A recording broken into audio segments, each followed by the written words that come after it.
A Torto e a Direito, um programa com Alberto Magalhães, Bento Anastácio e Ricardo Freixal.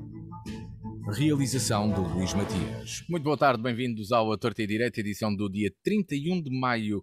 Boa tarde, Bento Anastácio, Ricardo Freixal e Alberto Magalhães. É esta a ordem de entrada hoje no programa e começamos com as notas de abertura do programa de hoje. O Bento Anastácio é o primeiro.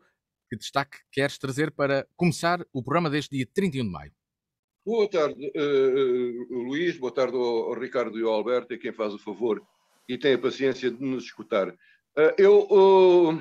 Não tarda, vou ser aqui acusado de trazer dos AK-7, mas lá vai outra vez. Saíram ontem, ou hoje ainda, os números da inflação para o mês que termina, 8%. Eu já penso que é a terceira vez que aqui falo sobre esta questão e desde a primeira vez que falei nisso, quando a inflação chegou aos 4, mal me parecia não falar a chegar aos 8 e temo ter que falar nisto ao chegar aos 12. Nós temos uma inflação completamente descontrolada, não só em Portugal, mas em todo o espaço euro. Também no Reino Unido e em todo o Ocidente a inflação está galopante e, ao contrário do que nos é vendido, eu não considero que isto seja uma coisa passageira. Vamos entrar numa altura muito complicada porque estão-se a criar condições para que se torne praticamente impossível se deixar nas mãos do mercado, olha de quem, belo moço o mercado, para se lhe deixar estas coisas na mão. Ora, nós vamos ter situações de ordem social muito grave. Quando neste momento a parte do orçamento destinado à alimentação das famílias de mais baixos rendimentos ultrapassou o nível de consumo mínimo, aquela coisa não vou explicar aqui a equação, mas é complicado, mas ver se eu consigo pôr isto em termos simples. Há uma quantidade do nosso rendimento que é para a alimentação. E a partir desse momento, quando esse limiar é ultrapassado, nós passamos a ter problemas muito complicados. Dizer que não houve aumento, é claro, de ordenados. Temos um aumento brutal de 27% nos combustíveis. Nos produtos alimentares não se sabe muito bem, porque todos os dias há alterações nos preços nos supermercados e nos mercados. E o que é facto é que as famílias com trabalho, e eu volto a dizer, as famílias com trabalho estão abaixo do limiar da pobreza. É pornográfico, já nem sequer é indecente, é pornográfico que haja uma família que trabalhe, e quando eu digo a família é em casa em que trabalha pai e mãe e têm 2 filhos, e que estão para lá do índice de pobreza. Como é que é possível que no século XXI na Europa isto continua a acontecer? Nós continuamos a empurrar com a barriga e de um momento para o outro vamos ter que deixar de o fazer com a barriga e irmos para a rua, irmos contestar, irmos protestar, irmos fazer ver a estas pessoas, fazer ver à esquerda fofinha representada no Parlamento que é a altura de acordar e deixar aqui um alerta à CGTP. Deixem-se de continuar a ser meninos bem comportadinhos, como quer a esquerda parlamentar bem comportadinha, e é a altura de dizer basta, é a altura de irmos à luta. Ricardo Freixal, boa tarde, bem-vindo. Nota para a abertura do programa desta terça-feira. Boa tarde, Luís Matias. Boa tarde, Bento Anastácio, Alberto Magalhães e uma muito boa tarde também para os nossos ouvintes. Naturalmente que me preocupa também o tema que o Bento trouxe, que é pertinente, e ainda bem que ele voltou, porque não quer demais nós chamarmos aqui a atenção que as coisas não vão bem e que eventualmente o rei andará por aí. Nós não temos rei, mas temos uns reizinhos que por aí andam como se isto estivesse tudo bem, e isto não está nada bem, infelizmente, para todos nós. Continuo a preocupar-me, e o Bento traz uma parte, eu trago outra. Eu sou daqueles que gosto de caldos de galinha e panos quentes. Continua a Pois eu preocupar-me, não. continuam a preocupar-me os. Não, eu gosto de panos quentes e caldos de galinha para me tratar da saúde, ou para me amenizar o mal-estar relacionado com a saúde, com os sindromas e com os sindromas. Portanto, atenção. Porque obviamente eu não sou nada desse, não faço nada desse género, não é? Dos panos quentes, pelo amor de Deus, não é? Pelo amor de Deus, não é? Mas continua a preocupar-me os números da falta de saúde relacionados com o Covid, com a varíola dos macacos ou não, e portanto que alguém, que quem de direito tome conta da saúde. Nós fazemos a nossa parte e a saúde pública tem que haver alguém que faça por ela. Como isto não é tudo mau, eu vi nas redes sociais e nos mídias, na informação, que o complexo das piscinas municipais de Évora, reabilitado, ia ser inaugurado e abrir a época no dia 3 de junho. E a saúde, a reabertura do complexo das piscinas de Évora, porque de facto uma obra que remonta ao chamado, ao denominado Estado Novo, uma obra notória, com um entorno, com um enquadramento ambiental extraordinário na Évora do Sequeiro nos anos 60, e que esteve tão mal entregue, ou tão mal cuidada durante muito tempo. Parece que reajustada, requalificada, reordenada, parece que vai de novo abrir. E ainda bem, saúda-se, porque não estamos aqui só para criticar, não sei a quem é que se deve tudo isto, mas nós, os cidadãos, que possamos tirar partido daquele complexo que de facto é extraordinário e que serve para proporcionar alguma qualidade de vida à população de Évora. E, bom, e para já, enquanto não tomamos um banho na piscina, ficamos por aqui, não é? Como nota de abertura. Da nota de abertura do Ricardo, passamos para o Alberto Magalhães. Boa tarde, Alberto, bem-vindo. Que Boa nota tarde, trazes para a abertura do programa de hoje? Boa tarde, amigos, boa tarde, Luís, boa tarde, Bento, boa tarde, Ricardo, boa tarde aos nossos ouvintes. Notas de abertura. Ora bem, o Ministério da Educação editou um relatório chamado Resultados Escolares, Sucesso e Equidade, 2018-2020. E parece que os resultados melhoraram de 2018 para 2020 e os alunos mais pobres têm vindo a aproximar-se da performance dos restantes alunos. Ou seja, o hiato entre os alunos mais pobres e os restantes tem vindo a estreitar-se. Eu só deixo aqui uma pergunta. É o ensino que está a melhorar e está a ir ao encontro das necessidades dos alunos com mais dificuldades, ou é o facilitismo que está a aumentar e isso causa a homogeneização das camadas escolares? É porque eu não vejo... nivelado por baixo. Era isso que eu ia dizer. Eu não vejo que a coisa esteja melhor. Antes, pelo contrário, parece-me que estamos cada vez mais a nivelar por baixo. E o que eu vejo é que se lê cada vez menos, que os nossos jovens têm cada vez menos cultura geral, têm cada vez menos mundo, e tirando o mundo dos ecrãs. E agora, soube aqui há dias, para aumentar o meu ceticismo, soube aqui há dias que já existe uma aplicação que promete dar a conhecer um livro em 15 minutos.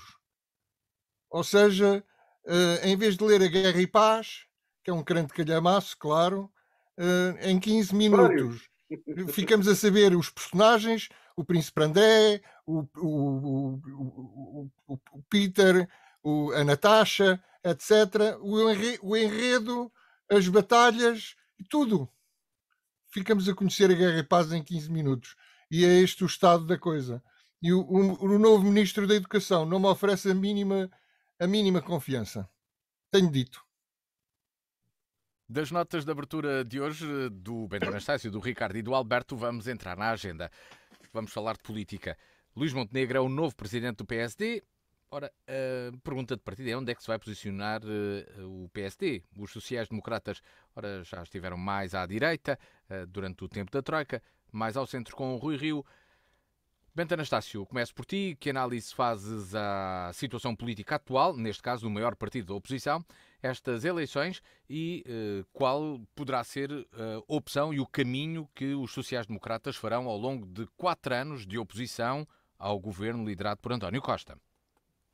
Bem, essa coisa dos sociais-democratas, eu nunca consegui sequer dizer PSD sem dizer PPD antes.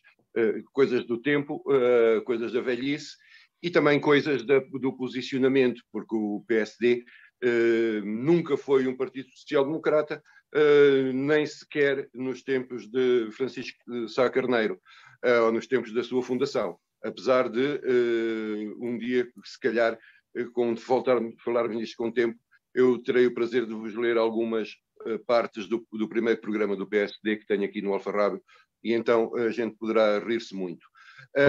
O primeiro programa do PPD, não é? Do PSD. Do PPD. Do PPD. Bom. Do PPD. Antes disso. Portanto, nós temos nitidamente a vitória do aparelho partidário.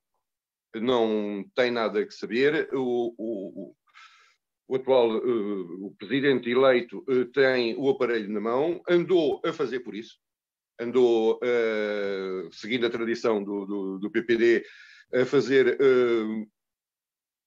a cama durante o mandato ao atual presidente, já que tinha perdido eleições com ele. Portanto, isto é uma coisa rotativa.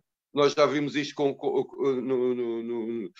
neste partido com o anterior líder, Rui Rio, tínhamos visto com Pedro Santana Lopes, vimos com outros dirigentes. Nesta altura, penso que o Montenegro será um dirigente de passagem, que vai assegurar a viragem à direita do PPD-PSD, que passará a ser, de facto, o que sempre foi um partido liberal, e agora com uma força maior ainda nessa área. Desistiram da política de Rui Rio, que achava que poderia ganhar o centro.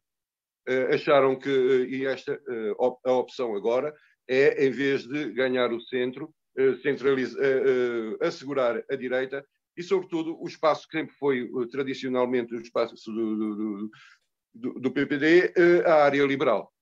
Portanto, será por aí que a coisa vai acontecer. Quanto ao candidato que perde as eleições, e eu agora tive uma branca, não me lembro do nome dele, tem Jorge Moreira da Silva. Moreira da Silva. Moreira da Silva é uma pessoa que está fora do país há uma quantidade de tempo.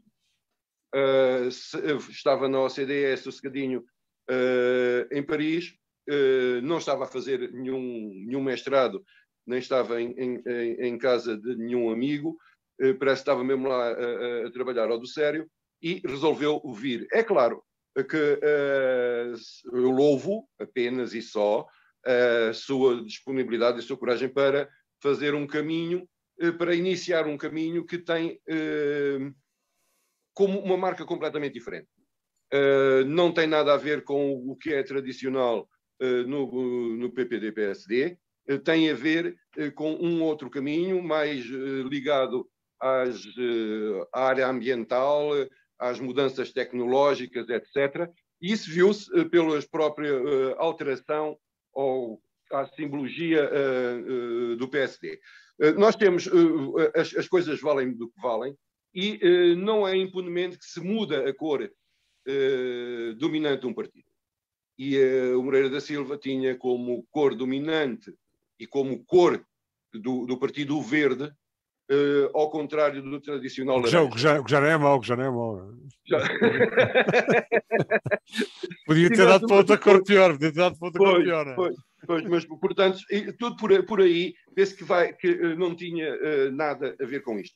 Eu penso que mais Agora, os líderes do PSD nas travessias do deserto normalmente não têm grande futuro. A ver, vamos, porque a mim parece-me que há muito mais do que apenas a eleição de um novo líder para o partido. Há, se quisermos, o início da refundação, de uma refundação do PSD mais liberal e menos pseudo-social-democrata. Vamos saber então o que é que nos diz o Ricardo sobre este assunto. Se partilha também desta visão de estar a acontecer com esta eleição uma refundação dos sociais-democratas neste posicionamento mais à direita. O Bento Anastácio sabe muito mais do que é que se possa dentro do PSD do que eu, naturalmente. Vamos lá ver. O que é que eu espero do PSD? O que é que eu esperaria do PSD e transversalmente da maior parte dos partidos que fazem parte do xadrez político nacional? Era que saíssem de dentro dos partidos ideias que servissem ou que se constituíssem como alternativa a um eventual marasmo político que acontece ou um determinado estado de coisas que não é favorável, que tem inflação, que tem falta de saúde, que tem falta de educação, como diz o Alberto Magalhães, e que tem falta dessas coisas todas. E, portanto, se o Bento Anastácio, o partido que está no poder, ou que detém o poder, quer manter as coisas com os tais panos quentes e os tais caldos de galinha, então que a oposição se apresentasse como alternativa. Fosse mais liberal, fosse mais à direita, fosse à esquerda, fosse ao centro, porque eu estou farto de dizer isto aqui, acho que na minha concepção de cidadão e de ativo, ser ativo na política atual, eu gostava de ver, e eu acho que existem, e tem que haver alguém que atire para o ar e que defenda e que execute ideias que, independentemente de virem daqui ou dali, sejam benéficas transversalmente, à sua origem. Isso é que eu gostava de ver. Se o Luís Montenegro é capaz de fazer isso ou não no PSD, cumprir isso, eu não faço a mínima ideia, porque eu não conheço Luís Montenegro, senão apenas porquê? Porque foi o líder do grupo parlamentar anteriormente, terá feito durante esta segunda fase do Rio, uma posição dentro do partido para controlar a tal vida partidária que a mim, enfim, me incomoda um pouco por ser bafiante e por naturalmente não trazer nada de novo. Os partidos, tais como os clubes, e já vamos falar dos clubes, hoje em dia têm que ser muito mais do que escolas de políticos forjados dentro de um determinado estereotipo que não nos serve às vezes, e que se candidata a eleições e que nos chega de cima para baixo ou de baixo para cima, mas numa esfera, numa redoma partidária na qual nem toda a gente é capaz e não quer viver sequer. Os partidos têm que têm que ser hoje em dia, quanto a mim, fóruns de discussão das várias temáticas que preocupam a vida em sociedade e na comunidade, e daí emergirem eventualmente ideias que têm que ser postas em prática por alguém que se escolha. E o problema hoje em dia é ao contrário. As coisas surgem ao contrário. E neste status de fazer política, veio um monte negro, veio um monte menos negro, veio um monte amarelo, vem aquilo que vierem, veio o verde, ou o Bento Anastácio, veio um não sei o quê, mas sinceramente eu digo-lhe, não vejo, e eventualmente eu estarei no quadrante, vamos ver, não estou no partido, estou no quadrante político, no qual eventualmente se moverá o Luís Montenegro, nas ideias que não me chocam nada, do liberalismo, de um centro-direita, que não me chocam nada, mas desde que daí emergissem ideias novas e políticas novas. E, portanto, seja por Montenegro, seja por quem for, mas neste momento, sinceramente, nem por Montenegro, nem por Moreira da Silva, com todo o respeito que possa ter pelo senhor, não estava a ver que daqui surgisse um bocado de alternativa, porque isto é tudo, é mais do mesmo. E andamos aqui a substituir líderes, não sei o quê, e a brincar com isto tudo. Anda ao reizinho, está lá em cima, anda a brincar com esta coisa toda, porque não se constituem alternativas, porque isto não está fácil para a oposição, não está fácil porque o poder que se mantém vai se consolidando, vai tendendo, não quer dizer que vai tendendo tentáculos, que isso era estar já aqui a ser um pouco pejorativo, mas vai se consolidando, vai alastrando, e depois isto é cada vez mais difícil, e acho que cada vez que seja o Montenegro, seja outro qualquer, cada vez vai ter mais dificuldade. Se as coisas não mudarem radicalmente, a forma de fazer política então, não mudar radicalmente, não vejo que possam surgir, porque mais do que o executor, as ideias que ele possa transportar ou que ele possa atirar para a discussão nos xadrez político é que me preocupa. E aí é que eu vejo pouca reação e pouca ideia nova. Então passo aqui ao Alberto Magalhães com uma interseção do que o Bento e o Ricardo aqui disseram. O Bento falou em um líder de transição. O Ricardo, que não há aqui propriamente uma novidade. Então será que temos aqui mesmo uma eleição para entreter o tempo até se chegar mais perto de umas eleições no PSD? Mas não quero deixar de dar a oportunidade de tu dizeres onde é que o PSD se vai posicionar durante este tempo e o que é que esta eleição significa, claro. Epá, vamos lá ver. Eu não sei se o Luís Montenegro é um líder a curto prazo ou a médio prazo. Não consigo fazer essa adivinhação. O que eu sei é que ele foi eleito com 70% dos votos, o que em si é um bom sinal. Mas também é preciso ver que 40% dos militantes do PSD com as cotas em dia e que, portanto, podiam votar, abstiveram-se, o que é um mau sinal. Outro mau sinal... Abstiveram-se, não votaram? Não votaram. Não votaram, abstiveram-se. Outro mau sinal foi a fuga ao debate de Luís Montenegro. Um líder que quer ser primeiro-ministro, o líder da oposição que quer ser primeiro-ministro, não me parece que comece bem fugindo ao debate eleitoral. Quanto ao Jorge Moreira da Silva, estava completamente desfasado da realidade do partido, acho eu, e aliás cometeu um erro crasso. Foi centrar o seu discurso não no combate ao PS, mas no combate ao Chega. E pior ainda, cometeu um erro ainda mais crasso, que foi insultar os cheganos. Isto é, os eleitores do Chega, chamando-lhes racistas, xenófobos e sei lá mais o quê. Ora, se o PSD vai ter que reconquistar muitos desses eleitores para o PSD, o Jorge Moreira da Silva começaria muito mal insultando os potenciais eleitores. Eu acho que o Luís Montenegro ganhou bem porque o PSD está há muito tempo na oposição e está ansioso, desejoso de ter um líder como Pedro Passos Coelho, isto é, um líder que ganha eleições. E o mais perto de Pedro Passos Coelho é Luís Montenegro, que foi seu líder parlamentar, e é uma espécie de avatar de Pedro Passos Coelho.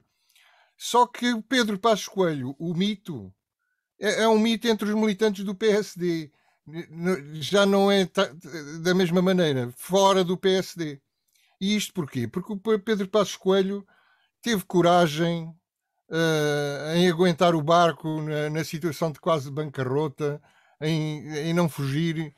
De facto, conseguiu ganhar as eleições depois da Troika, mas deixou muitos anticorpos, porque não se limitou. Se o Pedro Passos Coelho tivesse aplicado o programa da Troika, mas queixando-se dele e queixando-se do negócio que o Sócrates tinha feito com a Troika, provavelmente Pedro Passos Coelho hoje era um herói nacional.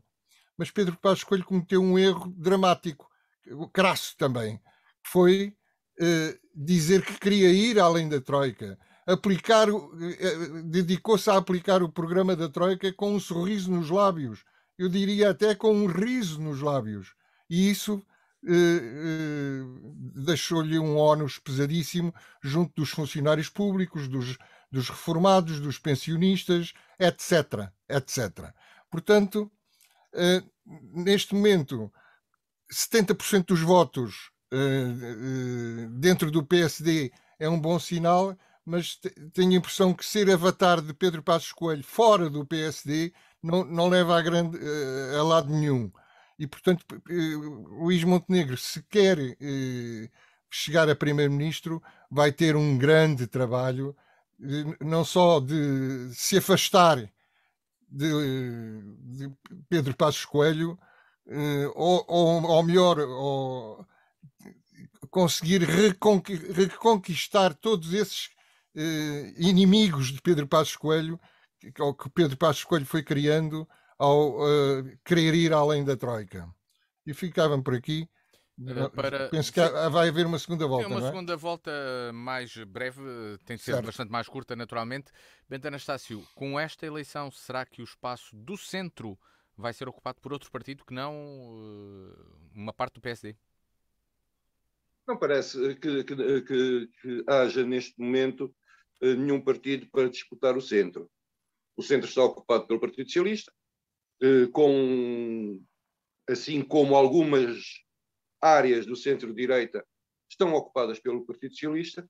O PSD terá muita dificuldade em reconquistar o centro com uma referência nitidamente ao governo de Passos Coelho e à forma de fazer política de Passos Coelho. Não será por aí que irá buscar o centro. Neste momento, a Iniciativa Liberal não é o centro, nem procura o centro, disputa a área liberal, que é a mesma que disputa o PSD, e ficará esse espaço vago, que é o espaço onde normalmente se ganham as eleições.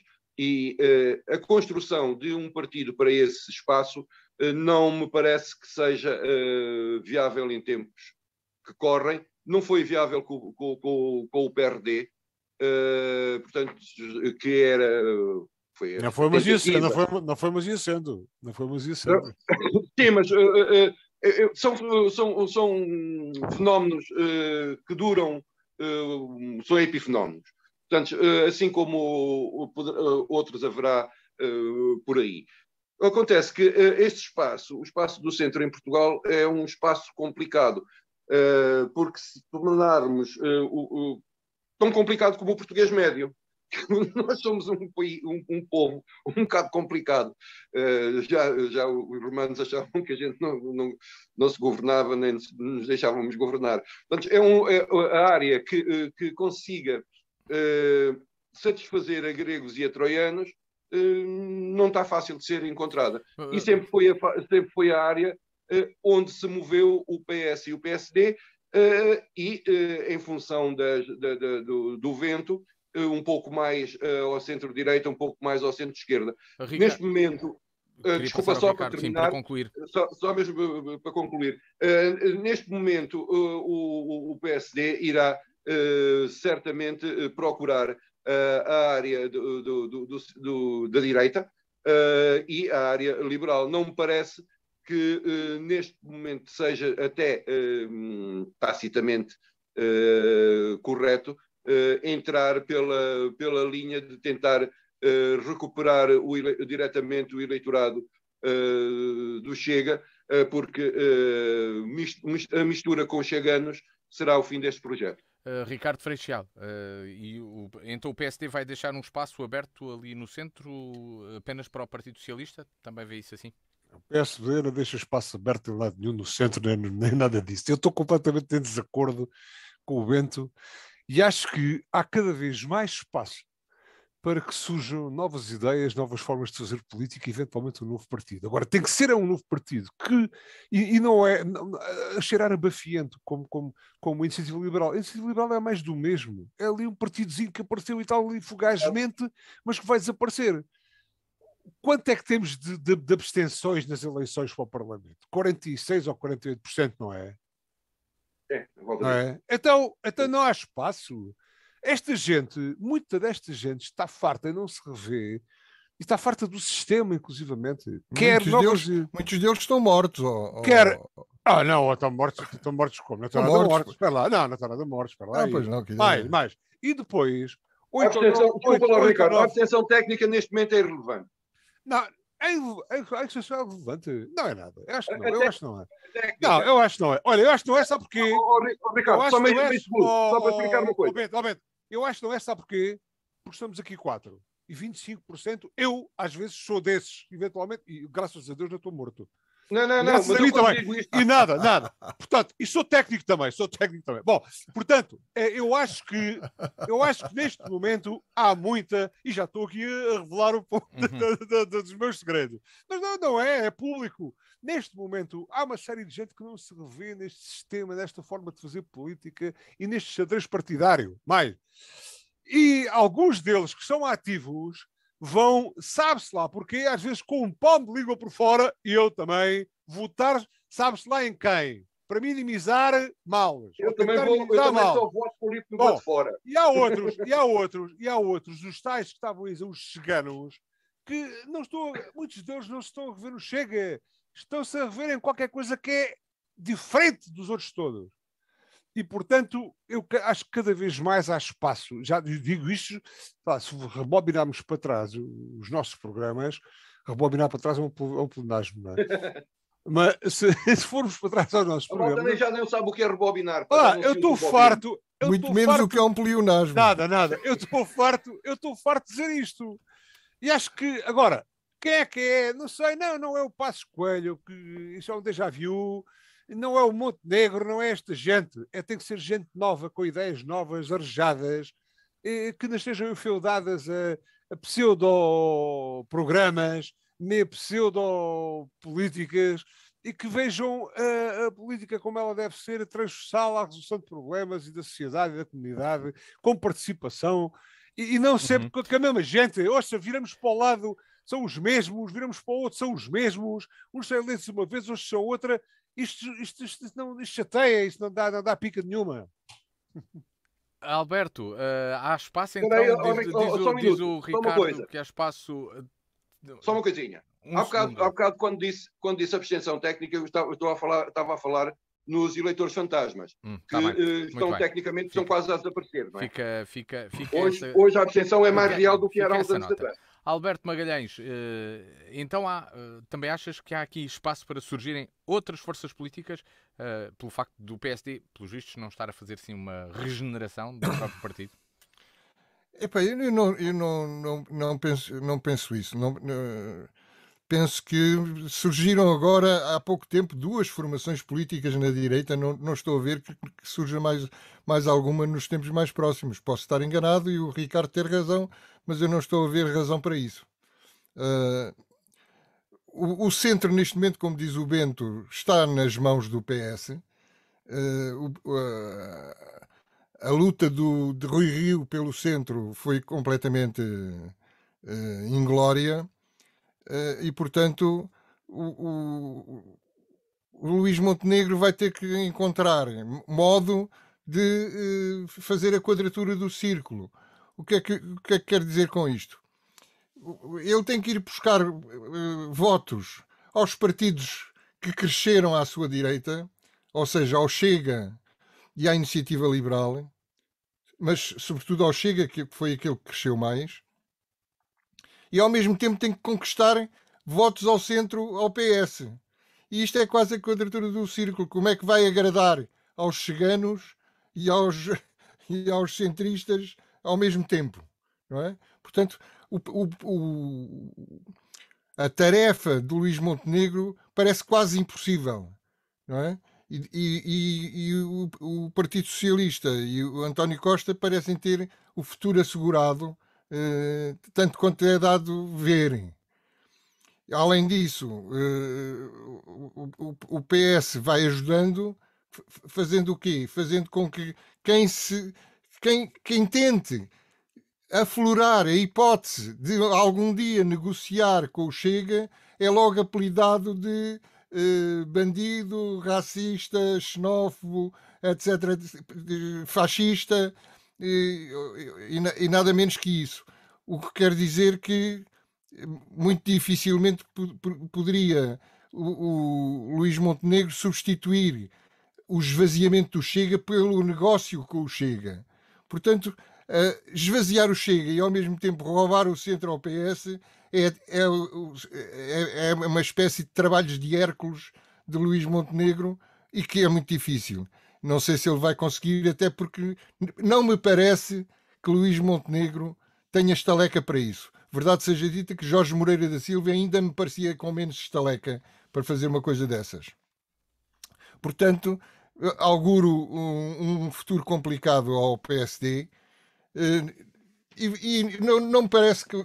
Só dizer uma coisa em relação ao Ricardo, ao que o Ricardo disse. Não me parece que a Iniciativa Liberal se vá extinguir tão depressa como isso. Eu acho que a Iniciativa Liberal tem pernas para crescer.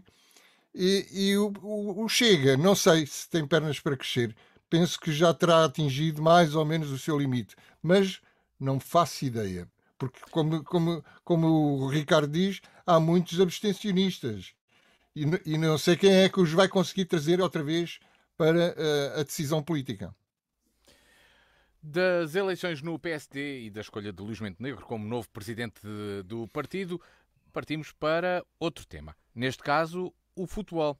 Quem o traz é o Bento Anastácio. Não, o futebol não, o lusitano. É curto, o futebol é curto. O futebol é curto, sim, vamos ao desporto. Ainda que esteja a escrever direito por linhas tortas. Porque o lusitano hoje praticamente é quase só futebol, mas o lusitano é muito mais em termos desportivos neste momento. Pois, é isso. Esse é um dos problemas. É especialista nesta modalidade, podemos dizer assim. Desculpe eu ter-me intrometido, mas isto é para apimentar um pouco a conversa, não é? Bem, então os ouvintes já sabem que se vai falar do Lusitano Ginásio Clube e antes do tema começar, já isto começou assim, já isto ficou assim. O que virá agora a seguir. Bem, Bento Anastácio, Lusitano Ginásio Clube e agora? Queres falar certamente sobre o resultado, sobre aquilo que se tem noticiado e que deriva da entrevista realizada na DNFM, a entrevista realizada ao presidente do Lusitano Ginásio Clube e da explicação que deu e do que anunciou, do facto do clube ter de sair do Campo Estrela e tudo o que daí advém. Eu quando cheguei a Évora, vão 40 e alguns anos, não sabia o que era o Lusitano, ou Juventude, conhecia o Lusitano de ter andado na primeira divisão, conhecia essas coisas todas, mas conheci um Lusitano de Évora com uma atividade em tudo quanto era modalidades. Ouvi falar, não vi os torneios de verão que falava sobretudo de basquetebol, a rapaziada do basquete falava muito nisso. Lembro-me de quando alguém queria iniciar uma atividade qualquer complicada, sei lá, motorismo ou fosse o que fosse, tinha sempre no Lusitano Ginásio Clube um espaço que o acolhia e que, dentro das suas possibilidades, a maior parte das vezes eram só as logísticas, etc., a coisa fazia-se. Entretanto, a sede no Lusitano desapareceu, entretanto, veio os negócios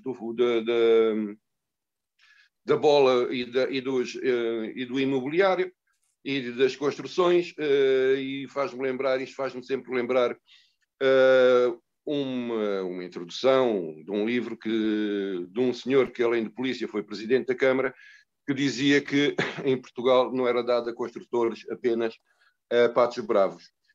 E estes patos bravos acabavam sempre nos clubes. Antes passavam por presidentes de Câmara e depois chegavam a presidentes de clube.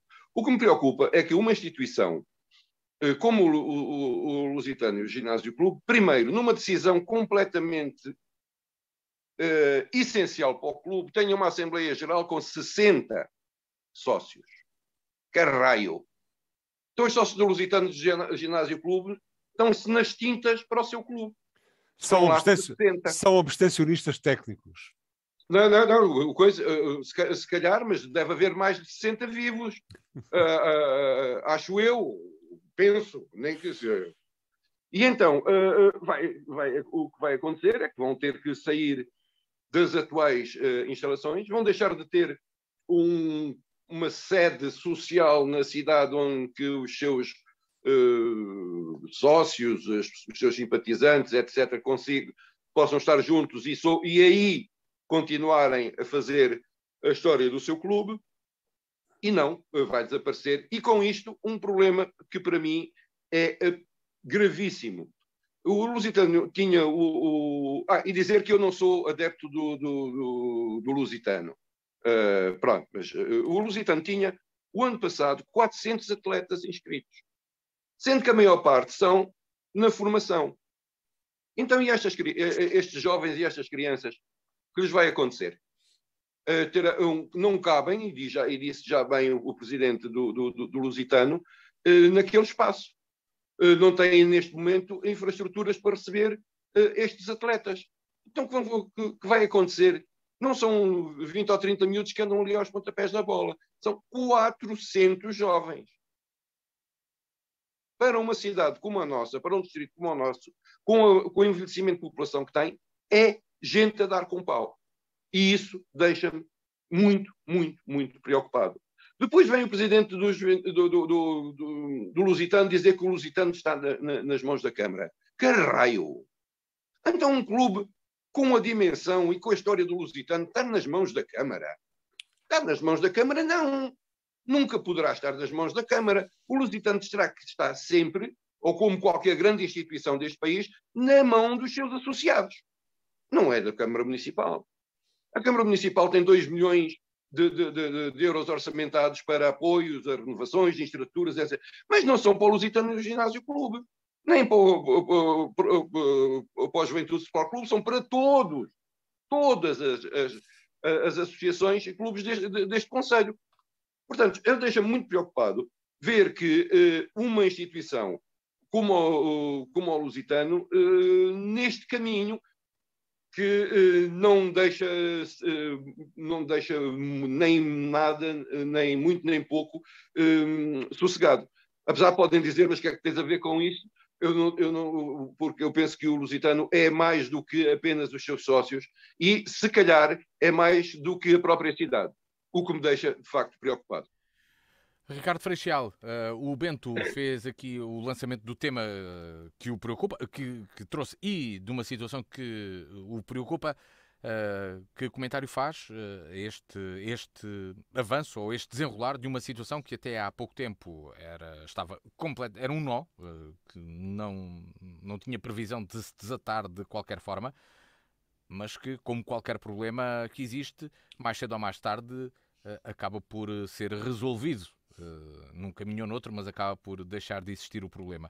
E aqui há um caminho que está a ser feito para deixar de existir o problema anterior, que era de indecisão se continuava no Campo Estrela, se não continuava, que instalações é que eram os do clube, o que é que se devia, o que é que não se devia.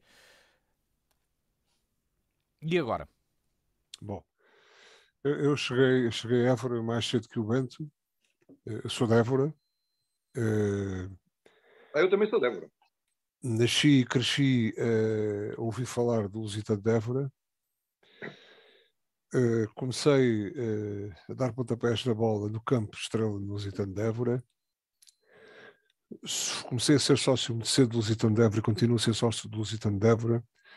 Fui atleta em várias modalidades do Lusitano de Évora e fui vice-presidente do Lusitano de Évora. E continuo a ser, naturalmente, do Lusitano de Évora. E eu ponho, não sei se os nossos ouvintes já ouviram, já notaram, mas ponho uma certa emoção,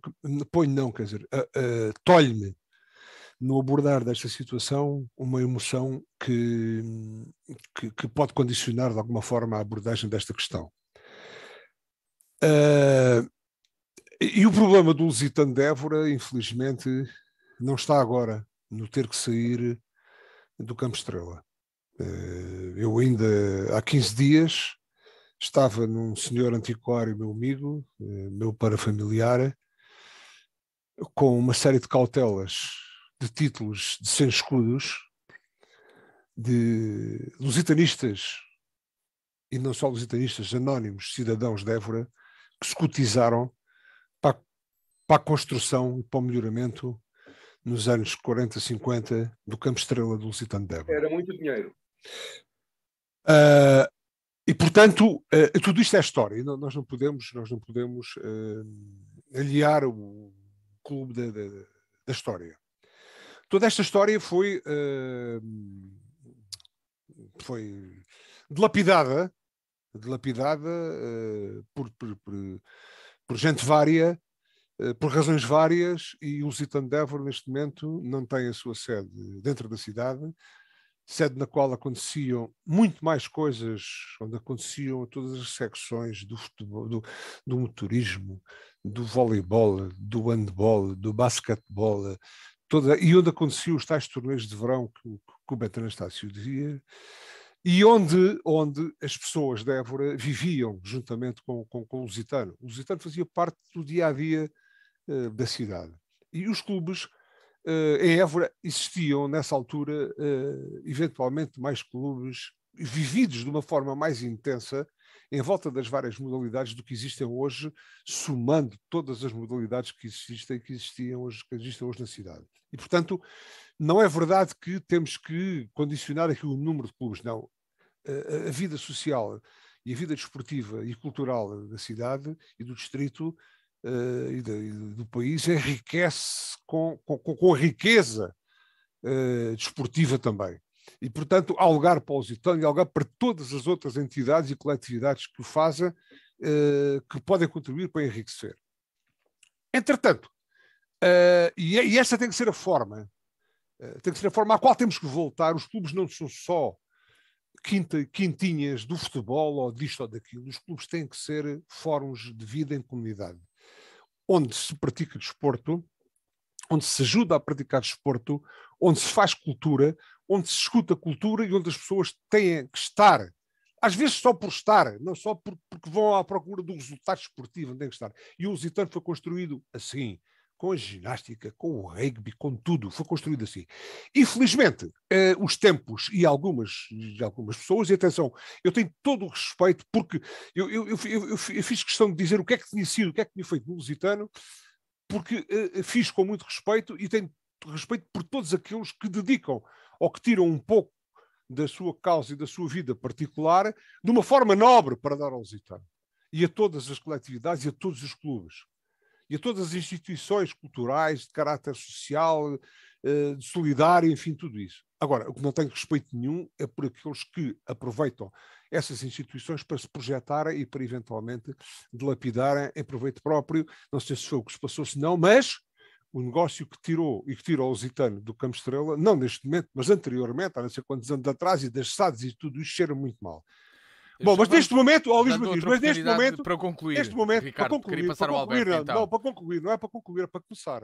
Mas espera lá, mas é que já começou há 5 minutos, não, Ricardo. Eu tenho de dar a oportunidade para terminar, mas... Neste momento, não podemos voltar atrás, nem podemos estar aqui a chorar sobre o leite derramado. O Lusitano tem, neste momento, de todo este negócio, sai do Campo Estrela, sai daquele espaço e diz, mas sai muito beneficiado porque tem 10 hectares. Bom, o Lusitano não é uma sociedade agrícola, nem agropecuária. Com aqueles 10 hectares, e eu vi há pouco em off alguém com responsabilidades, nomeadamente o Presidente da Câmara, dizer que o Lusitano tem toda a possibilidade de, a partir desse momento, com um projeto sólido, atenção, com um projeto sólido, projetar esses 10 hectares e ir à procura não só na Câmara, portanto não é só na Câmara, porque este projeto eventualmente será transcendental e andará muito para além, porque 10 hectares é muita área, andará muito para além da Câmara, é um projeto que pode ser regional e de caráter nacional e pode, com todo esse superávit, se tiver neste momento, e se não aparecer alguém que vende esses 10 hectares, com uma intenção, se aparecer alguém que vende esses 10 hectares, o Lusitano tem neste momento, eventualmente, possibilidades de se relançar. E, portanto, mais, só para terminar mesmo, aproveitando eventualmente as vantagens políticas, outras diferentes daquelas que em 2006 contribuíram e fundamentaram e motivaram a venda daquele espaço todo. Nomeadamente a autarquia, nesse momento, CCDRs e essa gente toda que tem muitas culpas no cartório. Mas atenção, tudo isso só foi feito porque o Lusitano permitiu. E neste momento, isso são águas passadas, neste momento há que aprender com o passado e relançar o Lusitano para o futuro. Porque o Lusitano pode, deve e tem que continuar a ser enorme, como é o maior clube do Alentejo, um dos maiores do nosso país. Passo para o Alberto Magalhães. Alberto, já naturalmente quando se fala de clubes e de futebol, isto é mais acalorado, tem um calor diferente.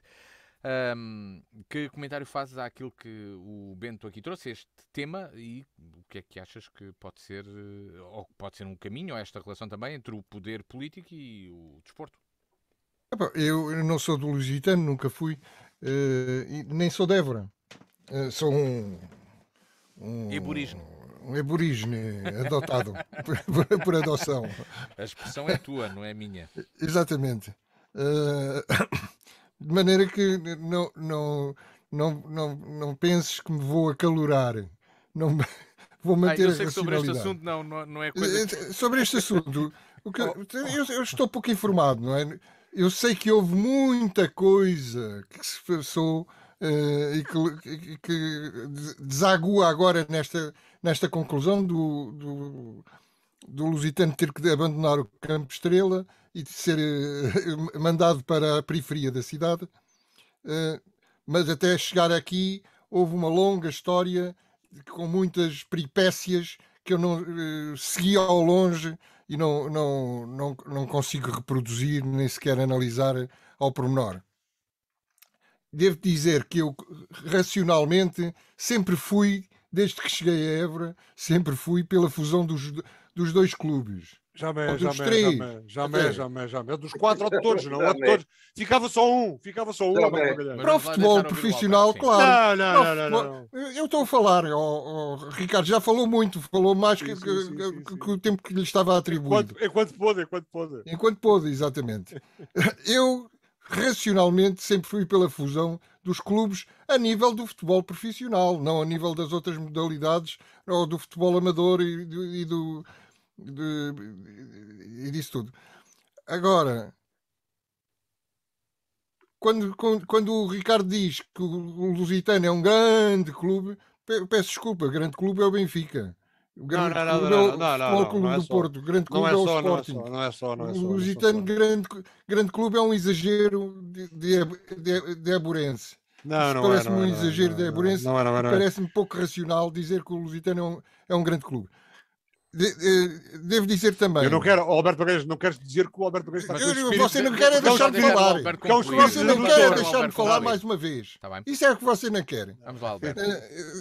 Ia eu a dizer que ouvi a entrevista do atual presidente da direção do Lusitano e parece-me, por aquilo que ouvi e por aquilo que já sabia, parece-me que esta direção finalmente foi uma direção digna desse nome e que fez um grande trabalho de saneamento financeiro e de saneamento da situação por que passava o Lusitano. Agora, quando o presidente diz que agora já fez o seu trabalho e que agora cabe à Câmara Municipal de Évora cumprir o prometido, eu não sei a que é que ele se refere. O que é que a Câmara Municipal de Évora lhe prometeu? Gostava, talvez um dos meus amigos aqui possa elucidar depois sobre isso. Não faço ideia do que é que foi prometido. Provavelmente um subsídio que, pelos vistos, há 2 milhões de euros para todos os clubes do Conselho.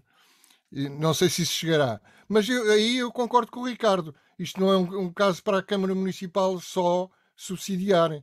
Eu acho que a direção do Lusitano tem que continuar o bom trabalho e tem que arranjar maneira dos empresários todos do Conselho e talvez, se o Lusitano é assim tão grande, possamos ir até fora do Conselho e juntarem-se para subsidiar o Lusitano de Évora. Mas gostava de saber, sobretudo, que promessas foram essas que a Câmara Municipal de Évora fez. Bem, para concluir o assunto, o Bento Anastácio, trouxeste o tema, deixe-te a chave para encerrar. Eu percebo o Ricardo, porque o Ricardo a vida dele cruza-se com a do Lusitano. Claro. Portanto, percebo isso. Eu e a mágoa, isto faz-me lembrar, quer dizer, eu não gosto nada de ver a minha Académica na 3ª divisão. Quer dizer, mas isso... Porque e eu o meu Belenenses, Portanto, mas tudo, e quando nós olhamos para isto, tem como princípio de todas estas decadências de organizações históricas no nosso país, com a malfadada criação de sociedades anónimas, desportivas, de negócios manhosos, no mínimo. Eu, como digo, o Alberto dizia que não é de Évora, eu sou de Évora, porque o sítio, um homem não é do sítio onde nasce, que não tem nada a ver com isso, é, em minha opinião, do sítio que escolhe para lhe nascerem os filhos. E eu vivo em Évora por decisão minha, por escolha minha, e tenho o privilégio de dizer que eu sou de Évora porque quero. E enquanto évorense, esta situação do Lusitano deixa-me triste, como deixaria se fosse no Sport Lisboa e Évora, ou no Juventude, ou noutro sítio qualquer. Porque as grandes instituições das cidades, sobretudo das cidades como as nossas, das cidades de média dimensão, das cidades destes espaços quase desertos, são demasiado importantes para que sejam só assunto de quem é sócio ou o que quer que seja. Eu acho que o Lusitano é demasiado grande para que não seja um problema de todo o Alentejo. Muito bem, e com este tema... Já acabou. Já ia concluir o programa, porque, entretanto, o Ricardo quer falar mais. O Ricardo esticou-se. Dá lá a coisa ao Ricardo. Estava lançado. Dá lá mais 2 minutos para o Ricardo. Não, temos que concluir. Eu penso que ficou esclarecida a posição e a análise que cada um de vós faz sobre este assunto, e vamos ter certamente mais novidades nos próximos dias ou nas próximas semanas sobre esta mudança do Lusitano para a herdade da Silveirinha e deixar esse local que tem mais de 100 anos como local histórico do clube, que é o Campo Estrela. Chegamos assim ao final do A Torto e Direito de hoje. Voltamos de hoje a uma semana. Dentro de 8 dias, novamente, aqui estaremos com Alberto Magalhães, Bento Anastácio e Ricardo Freixal. Entretanto, se nos quiser ouvir em qualquer instante, pode aceder a www.dianfm.com e ouvir a versão podcast ou de vídeo. Tenha a continuação de uma boa semana. Boa tarde. A Torto e a Direito. Um programa com Alberto Magalhães, Bento Anastácio e Ricardo Freixal. Realização de Luís Matias.